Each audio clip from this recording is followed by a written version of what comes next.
lively place. I've never experienced Nasha Town like this before. Hey, you old geezer! Your hammer's rusted through! Who are you calling old geezer? Are they quarreling? I'm looking right at him! You've really gone downhill since giving your daughter free rein in the workshop. You might as well use that hammer to massage my back for all the good it's doing. Don't run your mouth, or you'll get a back massage that'll put you in bed for the rest of your life.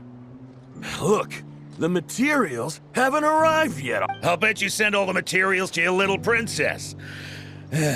Blood's always thicker than water, huh? All right, you've made your point, Uncle Koski. As soon as the materials arrive, fixing your chair will be the #1 priority. See? Lolka knows what the score is. I guess they're friends. But the way they spoke to each other was so ugly. Then again, it wouldn't be the first time I've seen something like this. Columbina! Sing outside my door in the middle of the night one more time, and I'll unscrew your vocal cords. You hear me? Oh, Zandrone. So that was her way of trying to be friends with me. What a pity. I won't get the chance to say any ugly things in reply.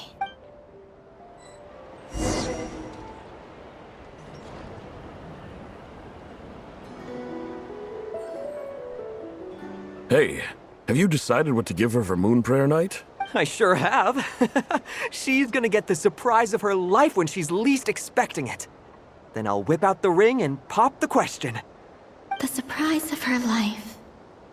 What a fun turn of phrase. Cool, I get the picture. You can spare me the gushy details. Ooh, looks like we have a customer. Hello there, ma'am. Would you like some Moon Prayer Night candy? Huh? Is he talking to me? Can he see me? Here you go.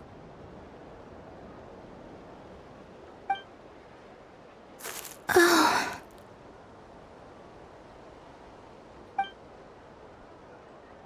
Come back anytime.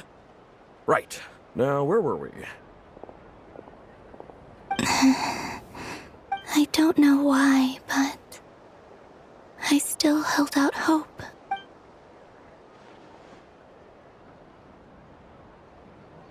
The most important thing right now is to find that mage. This name thing seems super important too, but where do we even start looking? I'd better go pay the Fatui a visit.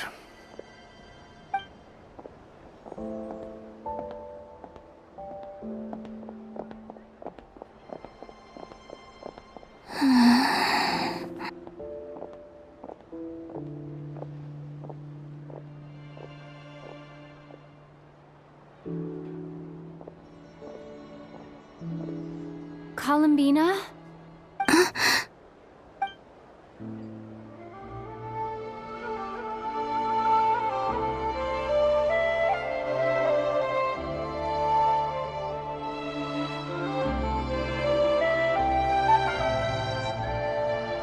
Traveler? Let's go! This is no time to be spacing out!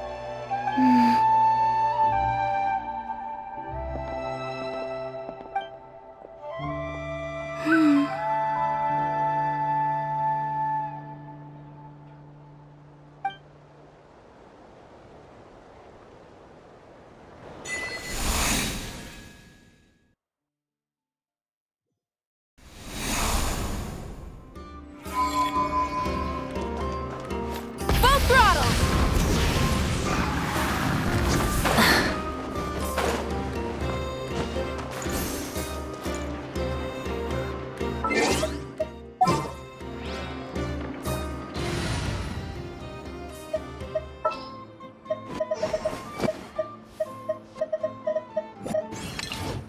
All right, let's...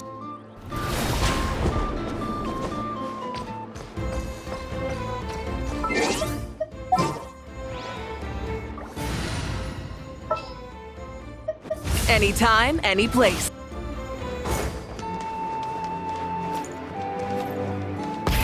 Rev the engines!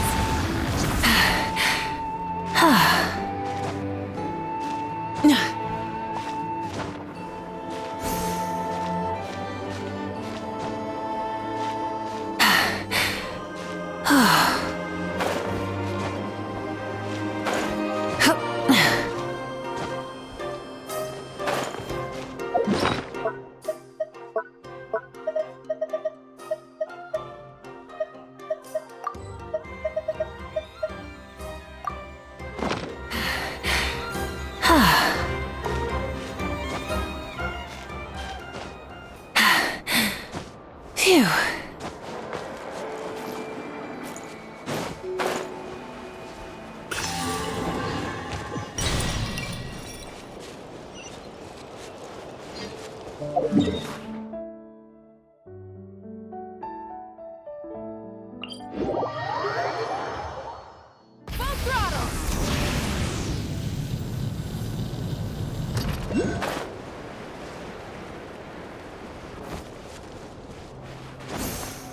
Hip.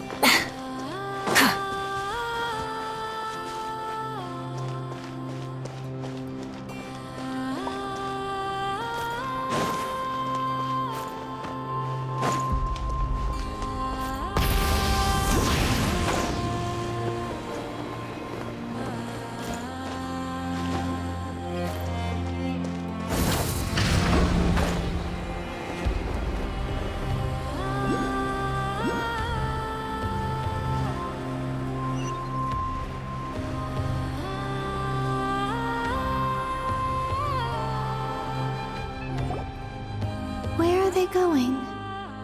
They mentioned a mage and... a name?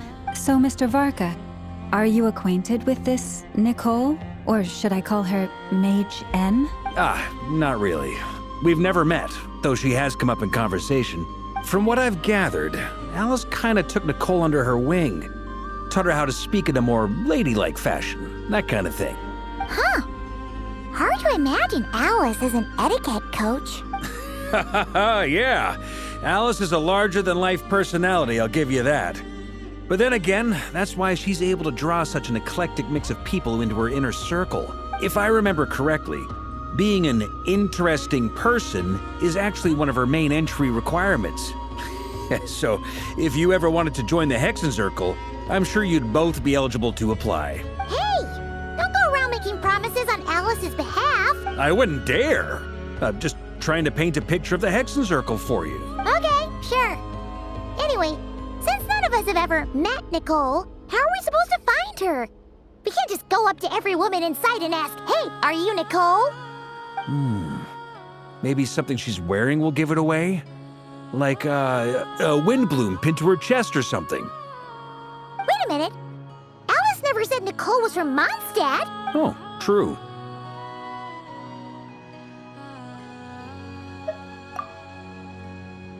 That would be... this young lady, then?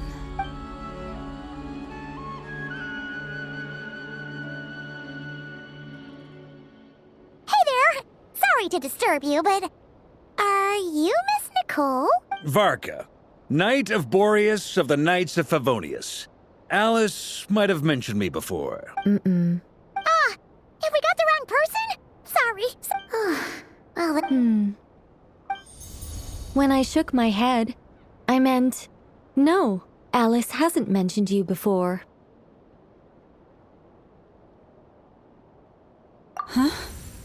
Where is this voice coming from? My apologies. For certain reasons, I am unable to speak. This is the only way I can communicate with you. It might take some getting used to, but I hope you can understand. Hey, it's fine. I'm more shocked by the fact that Alice never speaks about me. As for you two, we have crossed paths twice before, but it is nonetheless a pleasure to finally meet you. it's really you. Thanks for all your guidance in the past. You're quite welcome. This time, things are different. We have reached the unwritten pages of the story. You might say that we stand at the crossroads of fate.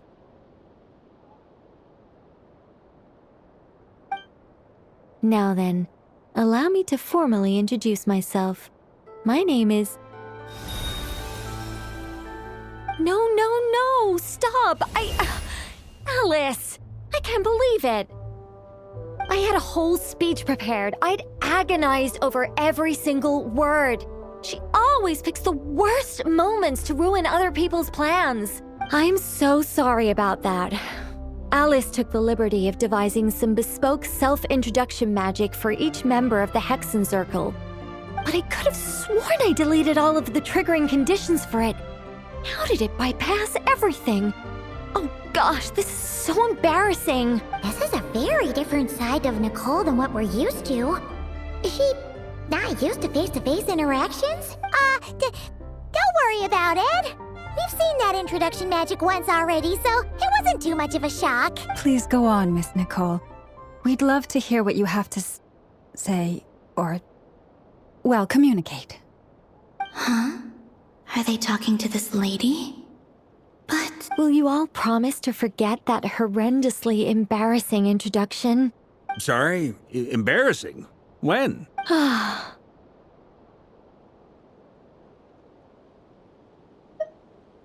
Yes, my name is Nicole, and I am one of a very few angels who have retained both their preferred form and their power. The Traveler and Paimon should be no strangers to this concept. There is another of our kind in Natlan. They call her the Lord of the Night. All right! Paimon remembers her. Yes. Well, I have retained more of my power than she. It's because I don't have a long-term duty to fulfill. To be more specific, no. We'll be here all day if I get into the specifics. Moving on. If I'm not mistaken, you are here because you wish to learn how one might reach the moon beyond the sky. That's right. Is that something you can give us any guidance on? Yes, I do know a way. It began with the Hyperboreans, who lived after the War of Funerary Flame. Blank looks. Maybe I should start with the background of the war. Or maybe not. It shouldn't be an issue. I'll fill in the gaps for you when we have more time. Anyway, after that war ended, the three moons retreated to beyond the false sky. The Hyperboreans were humans I once aided. They accepted the civilization and creations bestowed upon them by the angels. But despite accepting many blessings of the angels, many among them still held on to their faith in the moons. They were reluctant to accept the new order. Even after the War of Funerary Flame, they sought to contact the moon goddesses beyond the sky and receive their guidance. But all three had passed away by that point.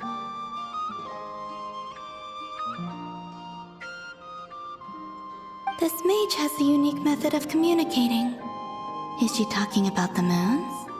Yes, but they did not know. And so, still they prayed for the moon goddess's mercy. After building titanic structures that consumed vast amounts of Kuvaki, at last they glimpsed the moons and heard their voices. But of course, they were gravely disappointed, for it was then that they realized the three moon goddesses were dead. Oh, that's such a sad story. It is. Humanity was in a very sorry state at that time. The angels who had once aided them were gone, and the War of Funerary Flames had left them homeless and destitute. Just a second, I gotta ask. How relevant is all this history to the task at hand? Well, I mean, it's... Okay, it seems we've drifted into irrelevant narrative waters. It's been a while since I've had the chance to speak inside someone's head. As soon as I got started, I lost control and the words just flowed out like a waterfall. What I'm trying to say is... Right, yes, that's it. The relevant part is the ritual created by the Hyperboreans. The fact that they bypassed the false sky and saw the true moons implies that they successfully built a connection between Tevat and the outside world. Which means, with enough Kuvaki and a sufficiently stable connection, it should be feasible to send one person over the border. Okay, so they built some kind of portal? Oh, yes. A portal. Yes. Is something wrong? You sound disappointed. I just didn't expect you to summarize it so well. It turns out I could have said all that in one word, if only I'd managed to think of it. No, please, it's fine. This is invaluable knowledge. I'll be sure to record and preserve everything in writing. Oh, really? Well, in that case, I suppose I could backtrack and add some more detail. I did gloss over a few things so far. Whoa, whoa, whoa, time out. Let's summarize what we've got first. The Hyperboreans were the last ones to use this method, right? So we somehow need to find whatever structure they built and make sure there's enough Kuvaki to power it up. Luckily, we have the moon marrow of both the eternal and iridescent moons, so we're all good for Kuvaki. Which means the key issue we need to focus on is finding the place. Am I right so far? Yes.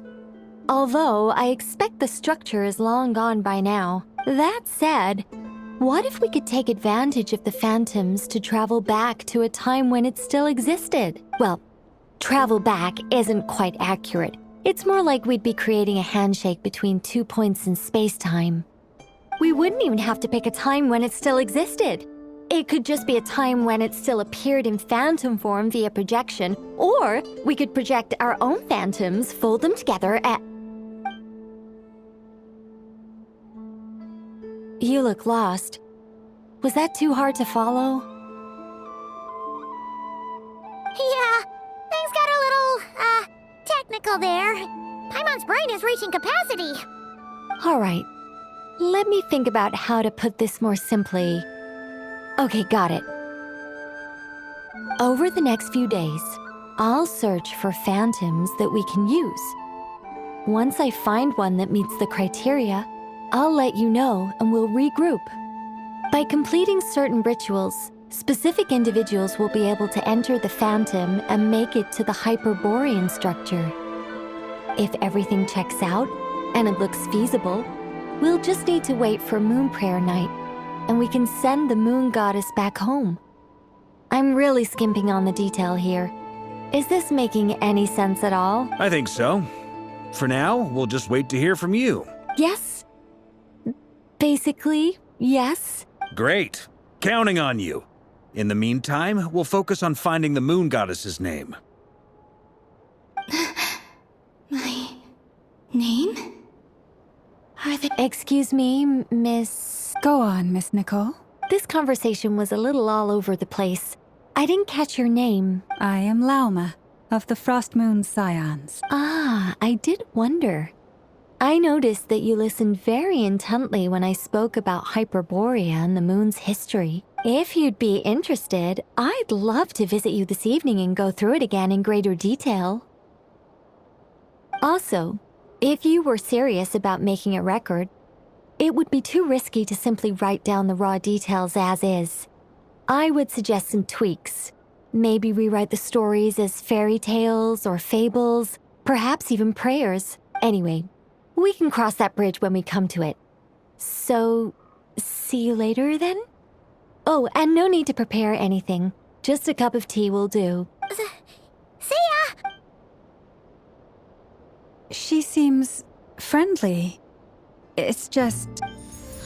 It's so nice to find someone who's actually willing to listen. I've been dying for a chance to finally go through all this systematically from start to finish. Any longer and I'd probably start forgetting it. Now Paimon gets why Alice told us to mind our heads. What did I tell you? A lot of quirky people in Alice's orbit. Now then, the next order of business is, where do we start looking for the Moon Goddess's name? Maybe the rest of what Nicole has to say might give us some clues. Once I've heard her out, I'll summarize the salient points and share them with you all. I'm also inclined to review our other documents. Yes, our faith was first established by our Hyperborean ancestors, but many of the more factually accurate records are from after Kuthar's birth. Sounds like we're gonna follow Columbina's journey through Duvat, huh? In that case, we'll start by heading to the Frost Moon Enclave. Sounds like a plan. Take this with you. I'll see about getting in touch with the Fatui. It'll probably just be Arlecchino and Sandroni again. They're the only ones who would want to help. Thank you, Mr. Varka. Don't mention it. Honestly, I'm more comfortable dealing with the Fatui than prying into the details of a young lady's childhood. Catch you later. I should follow them, just in case there's some way that I can help.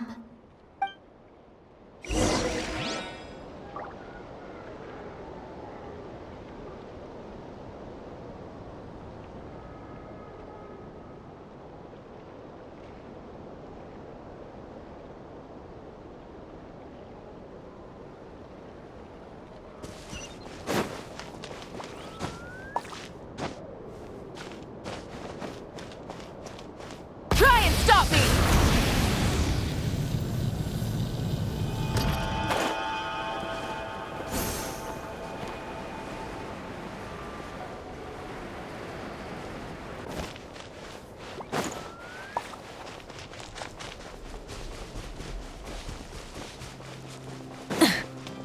Full throttle!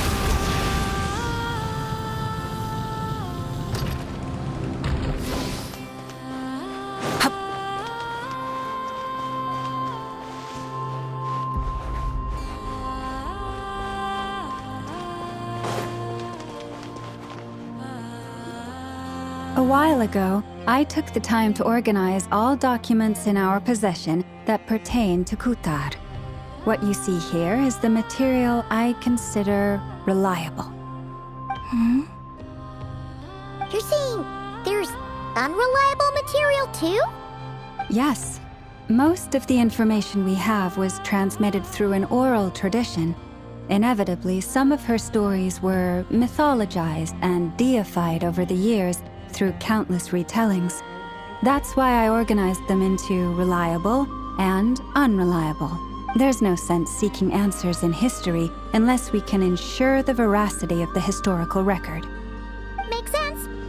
All right, let's take a look through.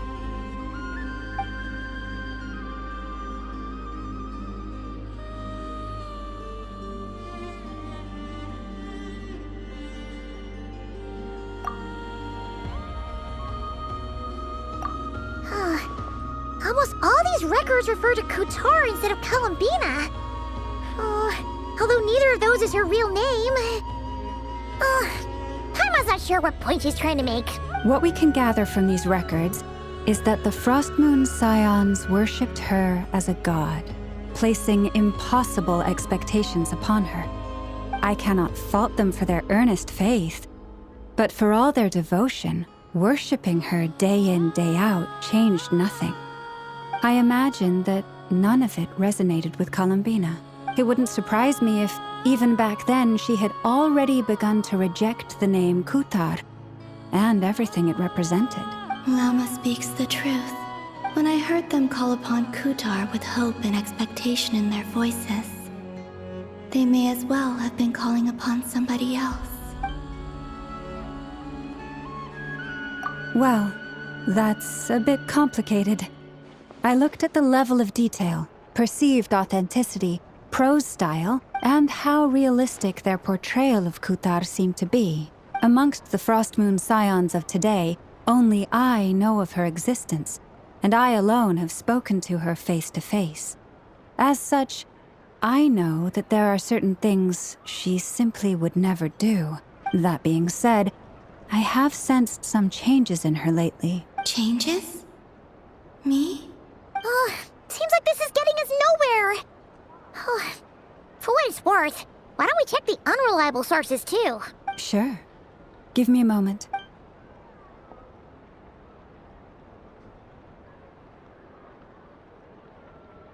Exerting but a fraction of her divine might.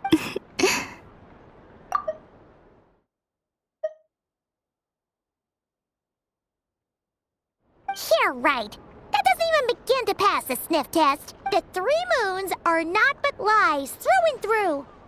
Only one moon has ever shone for us, and Kutar is her name. The vast majority of ancient texts are filled with fanciful tales like these. I trust you understand my criteria a little better now.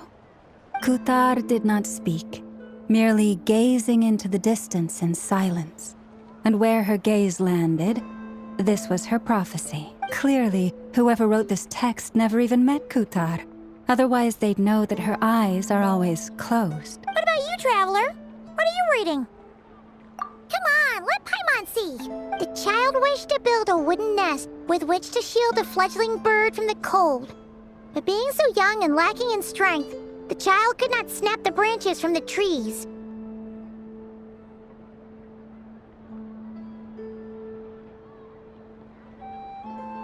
Katar was passing by. Upon seeing the child, she summoned forth a Kuhenki, who built a beautiful nest for the child. I remember that. Not knowing the meaning of Katar's divine intervention, the child dared not to respond, and thus ran home to call their parents. But Katar was gone. The moon chanter declared the event a miracle and took the nest as a relic, placing it on high for all to see. The child was named as one favored by the goddess and was greatly respected amongst the people. Yet, no further miracles were bestowed, and this matter was forgotten in but a few years. Huh. Any thoughts after reading that? Yeah. Halabina probably just wanted to join the kid in making nests. Ah.